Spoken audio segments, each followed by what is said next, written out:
Begin with the end in mind. In this series about the entrepreneurial mindset, so far we've covered the idea of the learning mindset, the hustle, getting stuff done. Trait number 2 is getting comfortable with the unknowns. In this episode, we'll cover trait number 3, be thirsty to learn. In your services and consulting business, it's all about people. People hire you for your knowledge and expertise. And while you might have found an inclination or a knack toward work, you must have a mindset of never-ending learning. In Malcolm Gladwell's book Outliers, he made the 10,000 rule famous. Basically, it takes 10,000 hours of practice to master a field. Now, the original researcher, Dr. Erickson, he came along and said, well, not exactly. In his book Peak, he set the record straight. He said, it's not this magical number of hours. Let's say at 9,999 hours, you're an amateur, and 1 hour later, you're an expert, you're a pro. It's actually this deliberate practice. It's this constant learning that's gonna lead you to mastery. That's the key, the quality of your learning and practice, not the accumulation of hours. So first, develop the love of reading. That might be hard for some.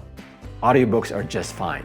The idea is to learn and also master some retention techniques. You might end up remembering just a few things from a book you listened to, but those gems, those memorable gems, could have a significant impact on your life and your business. I'll share a few personal examples. In one of my favorite books, a classic, The 7 Habits of Highly Effective People by the late Stephen Covey, of all the great content the book has, the one thing that stuck in my mind is habit 2, begin with the end in mind. Start your day, your project, your long-term initiatives with the destination in mind. The book that you want to write. I want to finish this book in 6 months. Imagine this book, the book cover on Goodreads with 90 5-star reviews. Okay, 4.5 reviews are fine. Or imagine you want to upgrade and rebrand your business from serving the SMBs to serving Fortune 500. Or imagine you're a thought leader speaking at a panel, addressing the C-suite. Those are the ones who will actually select vendors and write your check. So the idea here is to begin with the end in mind so that you can realize your goal and your dream. The late Stephen Covey went further and encouraged us to visualize our own funerals and to write our own eulogies. What do you want people to say about you? What are you going to be known for? Will these people, your friends, your family, your coworkers, will they be at your funeral? Were you kind to friends, to family, to strangers? Were you generous? Did you contribute positively to the well-being of others? This concept of begin with the end in mind had a significant impact on how I lived my life and my business. Nowhere close to perfect, but always striving for improvement.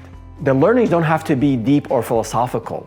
Learning a new sales technique, a new marketing technique, how to better hire qualified candidates, or how to read your P&L statement or your balance sheet, all of that would prove very helpful for your business. Even if learning from books is difficult for you, find other strategies to learn. Speak with experts, experiment with difficult tasks, rinse and repeat, things will get easier. The idea here is to continue to learn so that you can do better at growing your business. These days, there are a lot of resources available to us. There are online courses, YouTube videos, books, blogs, you name it. Back in the day when we started this one new line of business, there was only 1 or 2 books on this subject. And we wanted to really master this subject so we can offer it as a service. We bought these 2 books, and I can tell you everyone at the company read these books 1 or 2 times. The book was cluttered with post-it and highlights. We would find any how-to technique in this book and we would make note of it so we can develop our own framework to deliver this service.